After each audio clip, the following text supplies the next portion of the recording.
नमस्कार साथियों, मैं निशांत कुमार स्वागत करता हूं आपके यूट्यूब चैनल ट्रिकी टीचर्स पर। जैसे कि आप सभी जानते हैं, क्लास 10th का मैथमेटिक्स चैप्टर नंबर 9 हमने अभी शुरू किया है। उसका इंट्रोडक्शन आपका हो गया है। उसमें आप देख सकते हैं इंट्रोडक्शन में कि हम क्या क्या है इसमें पढ़ने वाले हैं। मतलब हम जो ये चैप्टर है हमारा, इसमें किस तरह के क्वेश्चन होंगे और उनका यूज केस क्या क्या है। हम शुरू करते हैं एक्सरसाइज 9.1। जैसे आपको पहले बता देगा कि क्या है चैप्टर का नाम, सम एप्लीकेशन ऑफ ट्रिग्नोमेट्री। मतलब ट्रिग्नोमेट्री कुछ अनुप्रयोग, ये ट्रिग्नोमेट्री कहाँ कहाँ पे हमारी यूज होती है, हम उस तरह के क्वेश्चन इसमें देखने वाले हैं। ट्रिग्नोमेट्री यूज होगी तो क्या बनेगा, राइट एंगल ट्रायंगल। मैं उम्मीद करता हूँ आपने ट्रिग्नोमेट्री अच्छे से पढ़ी होगी और उसका रिवीजन भी किया होगा, क्योंकि अगर आपने वो नहीं किया तो ये वाले क्वेश्चन आप जो है बिल्कुल भी नहीं कर पाओगे। ठीक है, तो एक्सरसाइज 9.1 क्वेश्चन को फर्स्ट देखते हैं। देखो, सबसे पहली बात, कोई भी क्वेश्चन है अगर आप उसको पढ़कर नहीं समझ पा रहे हो तो आपको सोल्व भी नहीं कर पाओगे। सबसे पहली बात, क्वेश्चन को पढ़कर आपको कितना समझ में आ रहा है वो डिपेंड करता है कि आप क्वेश्चन को कितना कर पाओगे। क्वेश्चन पढ़ के बाद समझ में आ गया तो आप कर लोगे सारा क्वेश्चन, नहीं तो बिल्कुल भी नहीं हो पाएगा। क्वेश्चन नंबर 1 क्या है, a circus artist is climbing a 20 metre long rope which is tightly stretched and tied from the top of a vertical pole to the ground. अब एक बात बताओ, नॉर्मल सी बात है, राइट एंगल ट्रायंगल 100% क्वेश्चन आपको पता है राइट एंगल ट्रायंगल पे ही बनेंगे। ठीक है, तो सर्कस में आपने देखा भी होगा।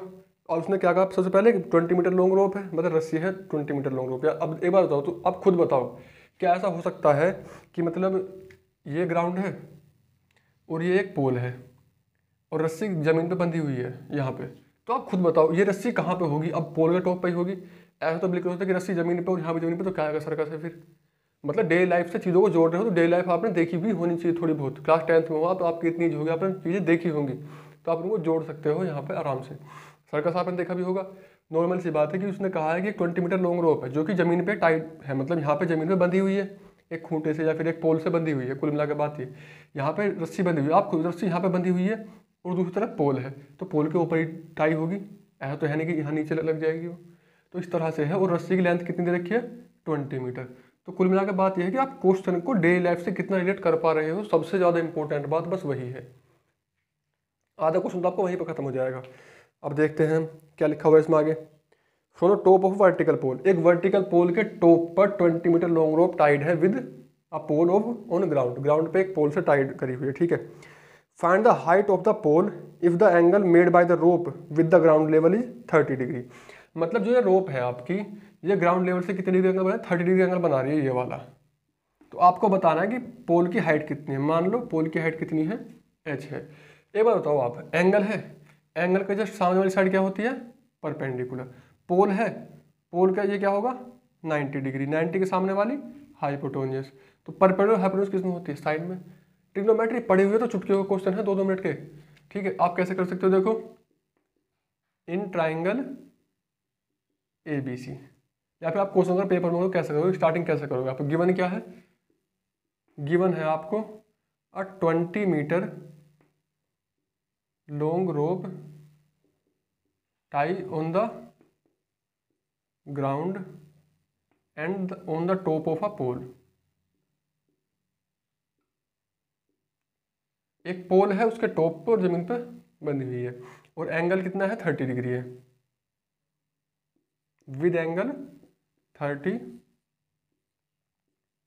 डिग्री। इतना क्वेश्चन है, आपको फाइंड करना है हाइट ऑफ पोल। तो आपने जो कंडीशन थी उसका एक फिगर बनाया है, तो आप उसके हिसाब से करोगे। इन ट्राइंगल ABC, आपको ट्राइंगल ABC दिख रहा है, बिल्कुल क्लियर दिख रहा होगा। इन ट्राइंगल ABC जब आप साइन 30 यूज करोगे, साइन का मतलब होता है परपेंडिकुलर और हाइपोटेन्यूज। परपेंडिकुलर मतलब AB और हाइपोटेन्यूज मतलब AC। ठीक है, साइन 30 की वैल्यू 1/2। AB कितना है, हमको हाइट निकालना है तो h हो जाएगा। AC क्या है हमारे पास, 20 मीटर से, क्योंकि वो रस्सी 20 मीटर पे बंधी हुई है, 20 मीटर लंबी रस्सी तो बंधी हुई है। क्या करोगे, क्रॉस मल्टीप्लाई करोगे, 2h is 20, then h is 20/2 मतलब 10 मीटर। तो जो पोल होगा वो पोल की हाइट कितनी होगी, तो यहाँ पे ऐसे तो show the height of pole is equals to 10 metre. मतलब जो खंबे की ऊंचाई है वो कितनी हो जाएगी, अतः खंबे की ऊंचाई बराबर 10 मीटर। बहुत ही सिंपल से क्वेश्चन है। बस कुल मिलाकर बात करना क्या, आपको बस इतना करना, क्वेश्चन को डे लेफ्ट से जोड़ना है कि आप समझ सको क्वेश्चन बनेगा कैसे। क्वेश्चन फिगर दी हुई है तो आसान ही है, नहीं दी हुई तो बनाओगे कैसे कैसे, वो आपको पता होना चाहिए।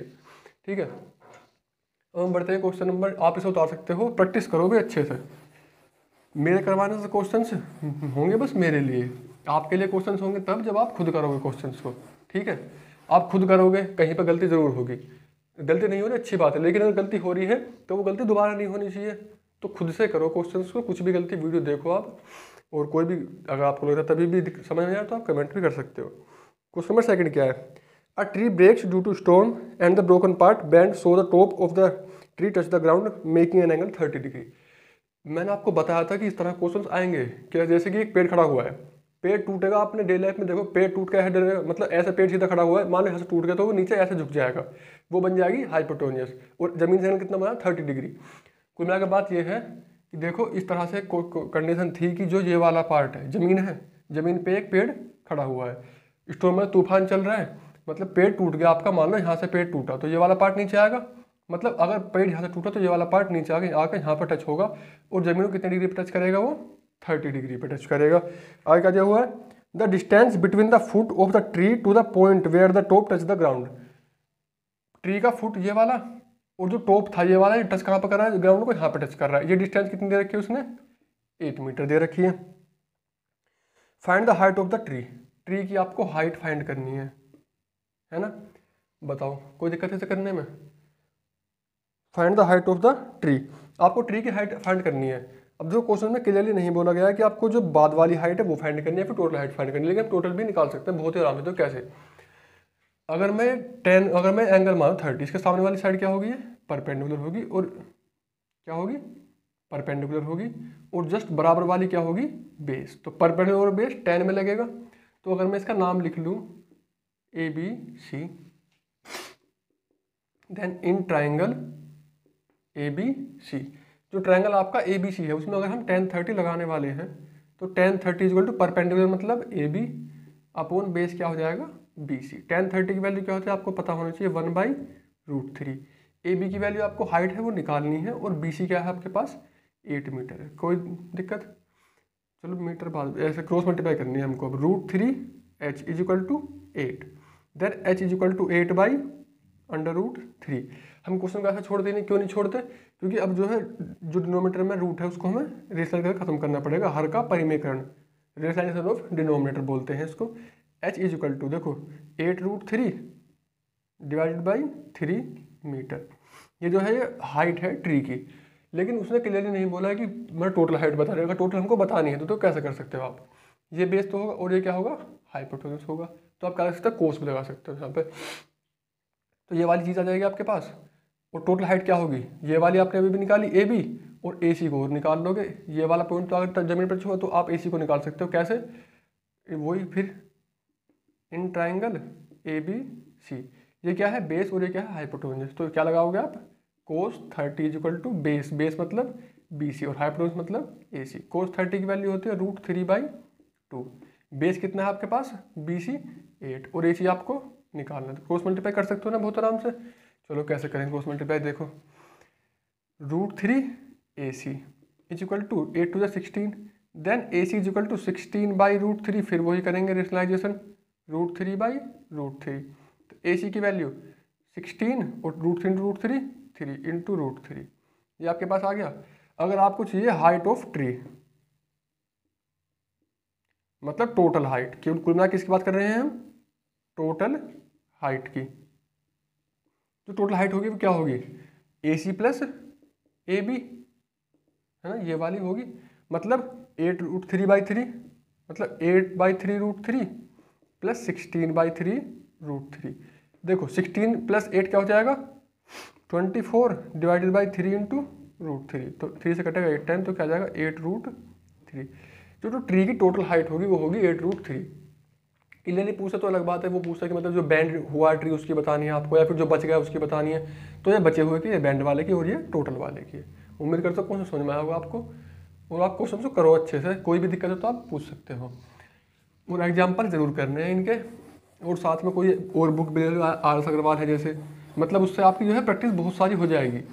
कुछ भी क्वेश्चन है जो आपसे नहीं हो पाते हैं तो आप कमेंट कर सकते हो। ऐसे कॉन्सेप्ट आपको क्लियर करवा देंगे इसी से ही हम, बाकी बाद में देखते हैं RS अग्रवाल का भी क्या करना है, कुछ क्वेश्चन उसमें से भी करवा देंगे। क्वेश्चन नंबर 3 क्या देखो, अ कंटेनर और contractor, a contractor plan to install 2 slide for the children to play in park. आपको पहले से बताया गया था कि जो पार्क में वो स्लाइड्स होती हैं वो भी कैसे हमारे राइट एंगल पे काम करते हैं, मतलब ऐसे आप सीढ़ी पे ऊपर चढ़ोगे फिर ऐसे स्लिप करोगे, तो स्लाइड्स क्या होगी वो आपकी राइट एंगल ट्रायंगल पे बेस होती हैं।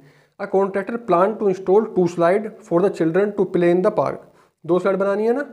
Below the age of 5 year she prefers to have a slide whose top is at 1.5 metre and inclined at 30 degree.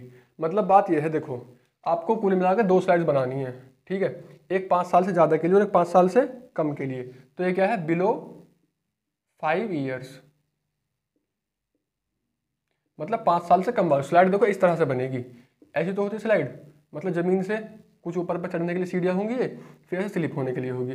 तो जो बच्चों के लिए है 5 साल से कम वाले के लिए उसकी हाइट कितनी होगी 1.5 मीटर एंड जो एंगल है वो कितना है 30 डिग्री, मतलब ऊंचाई भी कम हो और एंगल ज़्यादा, जिससे कि वो स्लोप कम बने। अब आगे क्या कहा उसमें सेकंड वाले पार्ट में, whereas for elder children she wants to have a step slide at a height of 3 metre. अब जो बड़े वालों की हाइट है, जो मतलब बड़े बच्चे हैं जो मतलब अबव 5 ईयर्स, मतलब 5 साल से ज़्यादा वालों के लिए उसकी हाइट कितनी ली है 3 मीटर ली है एंड जो एंगल है वो कितना है 60 डिग्री ये लिया है, मतलब थोड़ा सा ज़्यादा स्लोप होगा यहाँ पे 60 डिग्री। तो आपको क्या फाइंड करना है, वो आपसे क्या पूछना चाह रहे हैं भाई, what should be the length of the slide in each case. बहुत ही सिंपल, बहुत ही आसान सा क्वेश्चन, देखो कैसे है। आपसे पूछ रहा है कि ईच केस में स्लाइड की जो लेंथ है वो कितनी है। ये स्लाइड की लेंथ है ना ये वाली, और ये वाली स्लाइड की लेंथ है। आप क्वेश्चन पेपर में करोगे कैसे, गिवन क्या क्या है आपको, गिवन है हाइट ऑफ अ क्या बोलते हैं slide, height of slide below 5 years 1.5 metre and inclined angle is 30 degree. Second part में and the height for the elder childrens is 3 metre and the inclined angle is 60 degree. इतना करने के बाद में आपके पास 2 कंडीशन बन रही हैं, हम उनको नाम दे रहे हैं ABC एंड PQR। हाइट आपके पास है, ठीक है, और परपेंडिकुलर मतलब ये वाली चीज़ आपसे पूछी गई है।